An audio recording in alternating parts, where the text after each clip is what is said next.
나는 하나님을 예배하는 예배자입니다.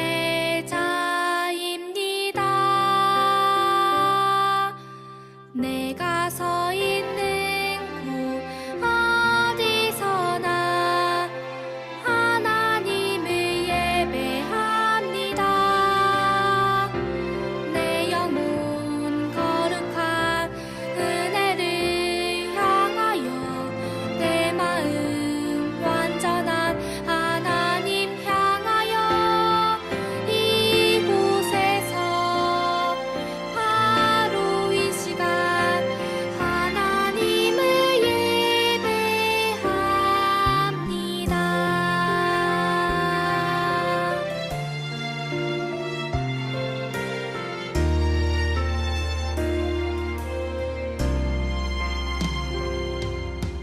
나는 하나님을 예배하는 예배자입니다.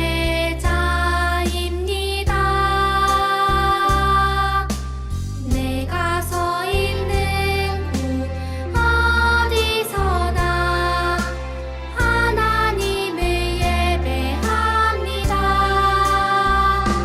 내 영혼 거룩한 은혜를 향하여 내 마음 완전한 하나님 향하여 이곳에서 바로 이 시간 하나님을 예배합니다.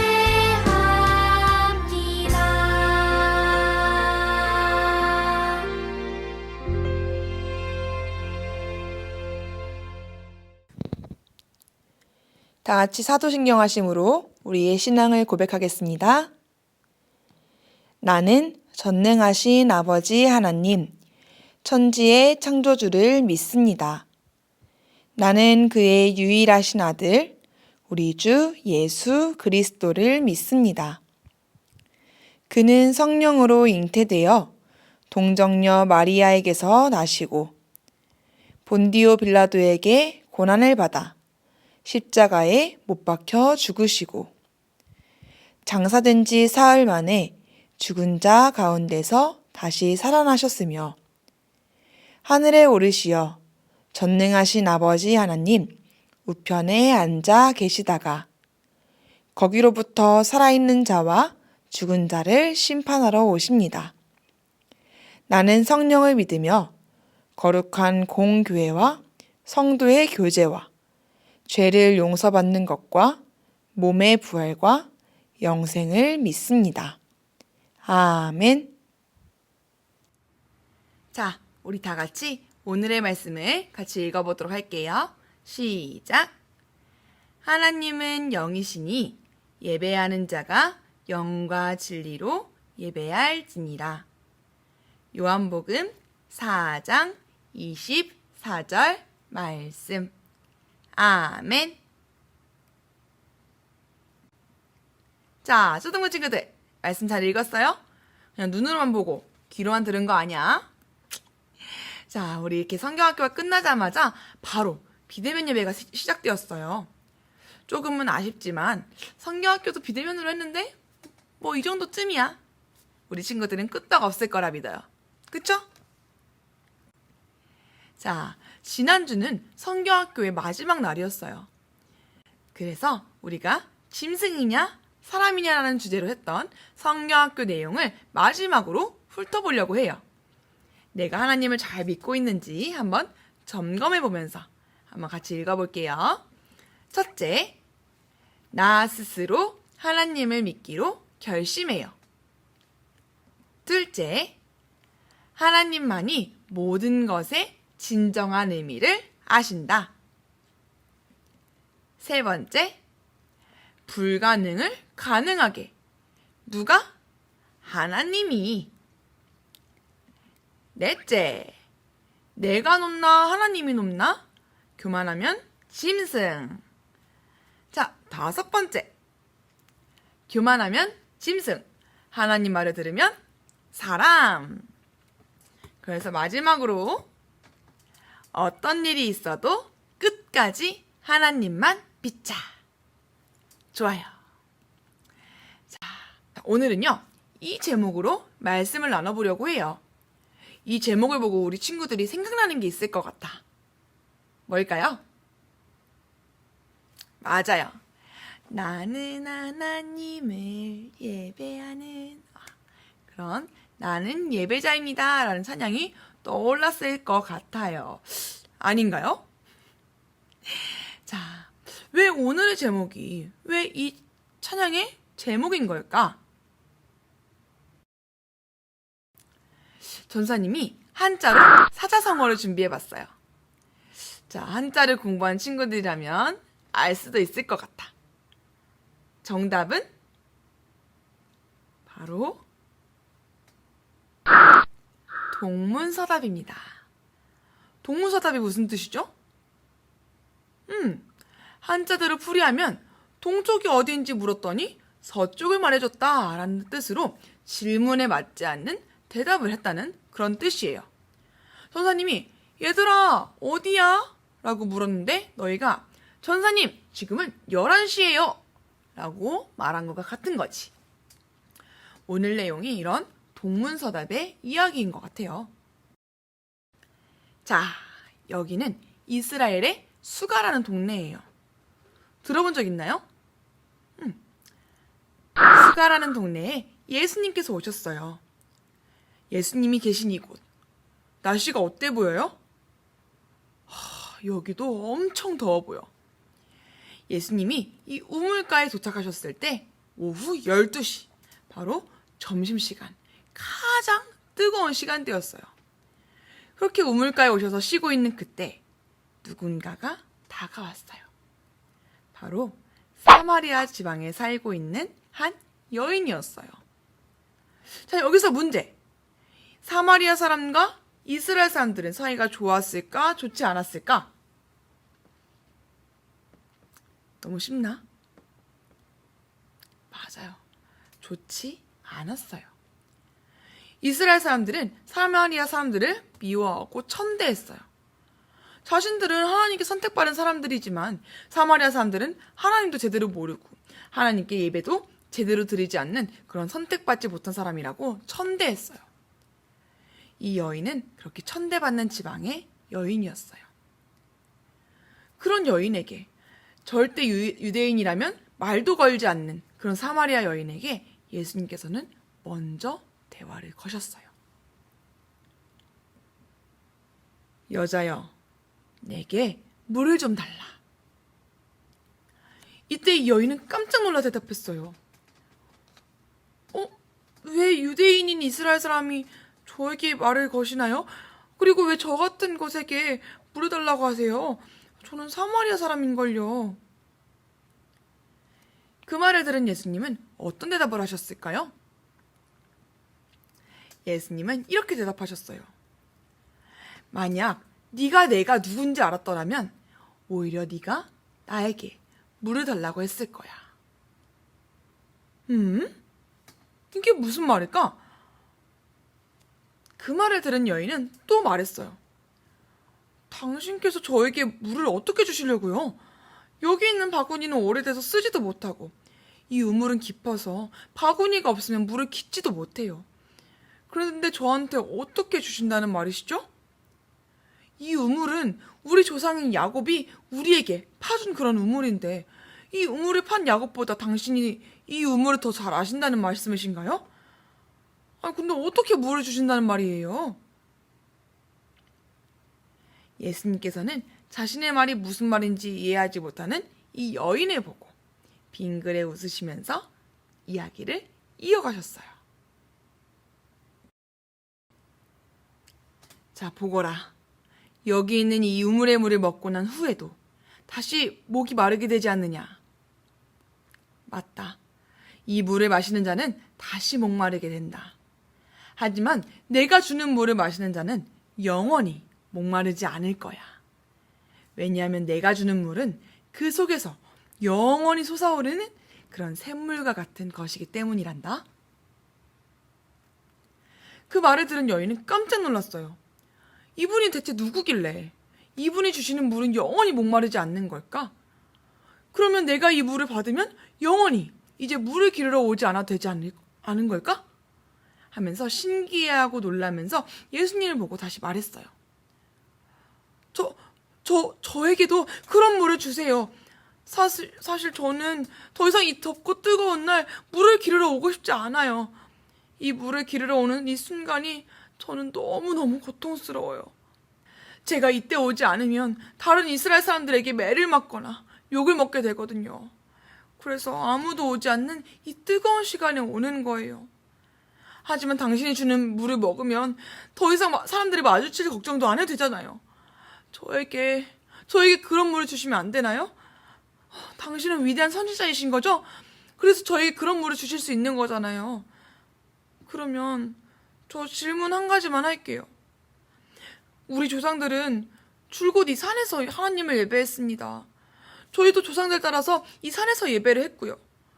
하지만 유대인인 이스라엘 사람들은 그 산이 아니라 자신들이 있는 예루살렘에서 예배해야 된다고 우리한테 계속 그랬어요. 그러면서 우리를 천대하기 시작했습니다. 자신들의 예배 장소에서 우리가 예배하지 않는다고 우리가 잘못되었다고 하면서요. 그래서 우리가 이렇게 천대를 받고 사는 것인데 진짜 예루살렘에서만 예배할 수 있는 건가요? 우리가 정말 잘못된 것인가요? 이 사마리아 여인의 깊은 마음속에서 우러나오는 이 슬픔의 소리와 질문을 들은 예수님은 조용히 그 말이 끝나기를 기다리시면서 그 말이 끝난 이후에 조용히 입을 열어 말씀하셨어요. 여자여, 언젠가 이 산에서도 예루살렘에서도 아닌 곳에서 너희가 하나님께 예배할 때가 온단다. 그때 하나님께 예배하는 사람은 영과 진리로 예배를 드리게 될 거야. 하나님께서는 그렇게 영과 진리로 예배하는 자들을 찾고 계신다. 하나님은 영이시니 예배하는 자가 영과 진리로 예배해야 돼. 그리고 그렇게 영과 진리로 예배할 때가 바로 지금 이때이니라. 내 말을 굳게 믿거라. 자, 예수님 말씀이 이해가 가나요? 사실 이 대화만 보면 좀 대화가 이상해요. 이 여인은 반드시 예루살렘에서 예배해야 하는지에 대해서, 유대인들이 자신들 천대하는 것이 맞는지에 대해서 물었는데 예수님은 영과 진리로 예배해야 한다고만 하세요. 조금 동문서답 같지 않나요? 그냥 그렇다, 예루살렘에서 드려라, 이 산에서 드려라 하면 되는 질문인데 왜 알아듣기 힘들게 다른 대답을 하시는 걸까요? 예수님이 그렇게 말씀하신 이유는 그것보다 더 중요한 것을 말씀하시려는 것이었어요. 예수님은 장소가 중요한 것이 아님을 말씀하고 싶으셨어요. 하나님께 진정으로 예배하는 게 무엇인지 알려주고 싶으셨어요. 그리고 자신이 누구인지를 그 여인에게 알려주고 싶으셨어요. 지금 사마리아인과 유대인은 한 나라 사람임에도 불구하고 서로를 미워하고 멀리했어요. 그 이유가 뭘까요? 맞아요. 유대인들은 예루살렘에 구원이 있다는 말을 듣고 자신들이 사마리아인들보다 더 우월한 사람이라고, 선택받아서 구원받은 사람이라고 예루살렘에서 예배하지 않는 사마리아인들을 틀렸다고 무시했기 때문이에요. 그런 이유로 사마리아 여인도 고통을 받고 있었어요. 하지만 예수님은 어디서 예배드리는 건지가 중요한 것이 아니라 우리가 누구에게 예배하는지가 중요한 것임을 말씀하셨어요. 예배는 누구를 위해 드리는 것일까요? 우리 자신을 위해서가 아니라 하나님을 위해서, 우리를 사랑하시고 우리를 죄에서 구원해 주신 하나님께 감사하는 마음으로 하나님 앞에 겸손히 나아오는 것이 바로 예배예요.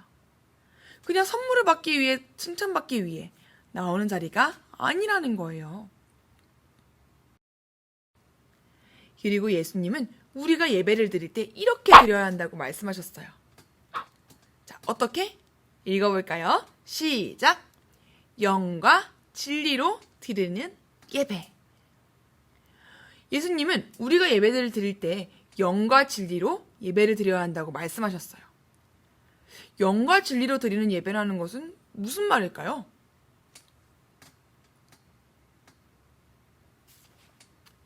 자, 전사님이 쉽게 설명해 줄게요. 먼저 영으로 예배를 드린다는 것은 성령님의 도움을 받아야 한다는 것을 의미해요. 누구의 도움? 성령님의 도움. 예수님은 우리 눈에 보이는 육체를 입고 이 땅에 오셨지만 하나님은 영의 상태로 계시기 때문에 우리 눈에 보이지 않아요. 하나님은 영이세요. 그런 영이신 하나님을 보고 알기 위해서는 우리의 육체의 눈만으로는 보거나 이해할 수가 없어요. 그래서 우리가 영이신 하나님을 알고 보기 위해서는 육체의 눈이 아니라 반드시 성령님의 도움을 받아야 해요. 그래서 우리가 성령님의 도움을 받아 예배를 드려야 한다는 것을 예수님께서 알려주신 거예요. 자, 우리 친구들 한번 따라해 보세요. 성령님, 우리가 하나님을 만날 수 있게 도와주세요. 좋아요. 우리의 이 몸뿐만 아니라 성령님의 도움이 우리가 예배 드릴 때는 꼭 필요해요. 자, 두 번째. 진리로 드린다는 것은 하나님을 굳게 신뢰하는 마음으로 예배를 드리는 것이라고 할 수 있어요. 하나님 변하시는 분일까요? 절대로 변하지 않는 분이에요. 이 세상의 모든 것이 변하고 또 없어지고 다 사라져도 영원히 계시는 분이 우리 하나님이세요. 우리가 누군가와 약속할 때 약속을 자주 바꾸고 깨는 그런 사람을 신뢰할 수 있어요? 못 믿죠. 약속을 바꾸지 않고 꼭 지키는 사람을 우리가 신뢰하잖아요. 그죠? 우리 하나님은 우리가 어떤 모습이어도 어떤 상황에서도 영원히 사랑하시고 약속을 지키시고 영원히 다스리시는 그런 변하지 않는 분이에요. 그런 하나님을 우리가 신뢰하면서 성령님의 도움을 받아 예배드리라는 그런 뜻이 바로 영과 진리로 예배를 드리라는 말이에요. 자, 우리 한번 다 같이 다시 얘기해 볼까요? 써 있는 거 읽어볼게요. 시작!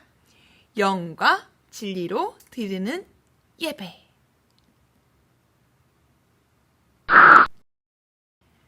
예수님은 이렇게 예배를 어떻게 드려야 하는지를 말씀해 주시면서 천대받고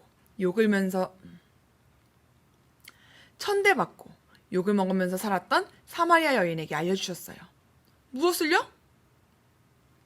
바로 예수님이 왔기 때문에 더 이상 슬퍼하지 않아도 된다는 사실을요. 예수님이 말씀하셨어요. 지금까지 예배를 어디서 드리는지가 중요했다면 이제는 그것이 중요한 것이 아니기 때문에 너는 천대를 받아도 걱정할 필요가 없다는 것을 알려주셨어요. 누구든지 영과 진리로 예배를 드리는 사람들은 하나님께 구원을 받았다는 것을, 그리고 영과 진리로 예배드리는 모든 사람들이 구원을 받을 수 있다는 것은 바로 예수님이 오셨기 때문이라는 것을 알려주시면서 예수님 자신을 믿고 영원히 솟아나는 샘물과 같은 사랑을, 하나님의 구원을 받으라고 하셨어요. 이런 소식을 들었던 사마리아 여인은 어땠을까요? 너무나 놀랍고 뛸 듯이 기뻤을 거예요. 자신들이 잘못된 것만 같아서 두려워했던 지난날을 예수님이 다 해결해 주셨거든요. 그리고 하나님께서 천대받는 자신들에게도 하나님께 갈 수 있는 길을 열어주셨거든요. 마지막으로 그렇게 우리에게 하나님께 예배드릴 수 있게 하신 예수님이 바로 내 앞에 있었거든요. 여러분, 우리가 이렇게 예배할 때, 매주 예배드리지만 예배할 때 예수님께서 사마리아 여인에게 하셨던 말을 꼭 기억하세요. 어떤 말을 하셨죠? 한번 우리가 같이 따라 읽어볼까요? 시작! 하나님은 영이시니 예배하는 자가 영과 진리로 예배할지니라. 이 말씀을 꼭 기억하세요. 성령님의 도움으로 하나님을 신뢰하며 예수님을 통해 예배하는 것. 자, 따라해 볼까요? 성령님의 도움으로 하나님을 신뢰하며 예수님을 통해 예배하는 것. 그리고 그 얘기를 듣고 자유를 얻고 구원을 얻은 사마리아 여인의 기쁜 마음을 떠올리면서 기쁘게 하나님을 예배하는 참된 예배자가 되기를 바랍니다. 아멘? 그런 예배자가 됩시다. 자, 우리 기도할게요. 사랑의 하나님, 오늘 우리에게 어떻게 예배하는지를 해야 되는지를 알려주셨습니다. 우리는 매주 이렇게 나와서 또한 영상으로도 예배를 드리지만 우리가 예배를 어떻게 드려야 하는지, 누구에게 예배를 드리는 것인지 까먹을 때가 있었어요. 하나님, 그렇게 까먹고 예배를 드렸다면 저희를 용서해 주세요. 하나님, 우리가 예배를 드릴 때 하나님을 만날 수 있도록 우리 성령님께서 만나주시고 도와주시기를 바랍니다. 또한 끝까지 변하지 않으시는 하나님을 굳게 신뢰하면서 예배하기를 원합니다. 그래서 우리가 영과 진리로 하나님께서 기뻐하시는 예배를 드리는 참된 예배자가 될 수 있도록 도와주세요. 오늘도 이렇게 비대면으로 예배를 드렸지만 우리의 예배를 기뻐 받아 주시옵시고 우리가 날마다 굳게 신뢰하며 하나님을 예배할 수 있는 예배자가 될 수 있도록 도와주세요. 오늘도 함께 하심에 감사드리오며 예수 그리스도의 이름으로 기도드립니다. 아멘. 다 같이 주기도문 하겠습니다. 하늘에 계신 우리 아버지, 아버지의 이름을 거룩하게 하시며 아버지의 나라가 오게 하시며 아버지의 뜻이 하늘에서와 같이 땅에서도 이루어지게 하소서. 오늘 우리에게 일용할 양식을 주시고 우리가 우리에게 잘못한 사람을 용서하여 준 것 같이 우리 죄를 용서하여 주시고 우리를 시험에 빠지지 않게 하시고 악에서 구하소서. 나라와 권능과 영광이 영원히 아버지의 것입니다. 아멘.